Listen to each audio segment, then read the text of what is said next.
হচ্ছে আমার এসব?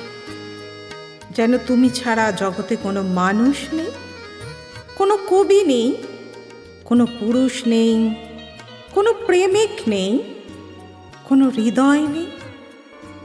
আমার বুঝি খুব মন বসছে সংসার কাজে, বুঝি মন বসছে লেখায় পড়ায়।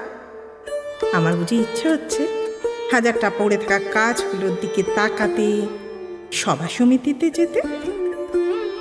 অনেক হয়েছে সব, এবার অন্য কিছু হোক, অন্য কিছুতে মন পড়ে থাক, অন্য কিছু অমূল আনন্দ দিক। মন নিয়ে যত ঝামেলা, আসলে মন কোনো একটা জায়গায় পড়ে রইল তো পড়ে রইল। মনটাকে নিয়ে অন্য কোথাও বসন্তের রঙের মতো যে ছিটিয়ে দেব, তা হয় না। সবারই হয়তো সব কিছু হয় না, আমার যা হয় না তা হয় না। তুমি কাল জাগালে, গভীর রাত্রিরে ঘুম থেকে তুলে প্রেমের কথা শোনালে। মনে হয়েছিল যেন স্বপ্ন দেখছি। স্বপ্নই তো, এ তো একরকম স্বপ্নই। আমাকে কেউ এমন করে ভালোবাসার কথা বলেনি আগে। ঘুমের মেয়েকে এভাবে জাগিয়ে কেউ চুমু খেতে চায়নি। আমাকে এত আশ্চর্য সুন্দর শব্দগুচ্ছ কেউ শোনায়নি কোনোদিন। এত প্রেম কেউ দেয়নি, এমন ভেঙে চুরে ভালো কেউ বাসেনি। তুমি এত প্রেমিক হলে কি করে? কি করে এত বড় প্রেমিক হলে তুমি? এত প্রেম কেন জানো? শেখালো কে? যেরকম প্রেম পাওয়ার জন্য সারা জীবন অপেক্ষা করেছি, স্বপ্ন দেখেছি, পাইনি।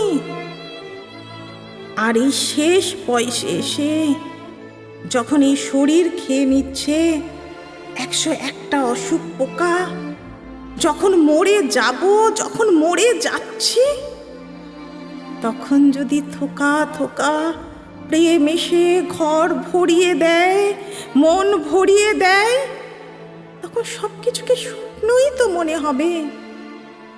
স্বপ্নই মনে হয়। তোমাকে অনেক সময় রক্ত মাংসের মানুষ বলে মনে হয় না। হঠাৎ ঝড়ে উড়ে হৃদয়ের উঠোনে যেন অনেক প্রত্যাশিত, অনেক কালের দেখা স্বপ্ন এসে দাঁড়ালে। আগে কখনো আমার মনে হয়নি ঘুম থেকে অমন আচমকা জেগে উঠতে আমি আসলে খুব ভালোবাসি। আগে কখনো আমার মনে হয়নি কিছু উষ্ণ শব্দ আমার শীতলতাকে একেবারে পাহাড়ের চূড়োয় পাঠিয়ে দিতে পারে। আগে কখনো আমি জানিনি যে কিছু মোহন শব্দের গায়ে চুমু খেতে খেতে আমি রাতকে ভোর করতে পারি। কি হচ্ছে আমার এসব? কি হচ্ছে বলো তো?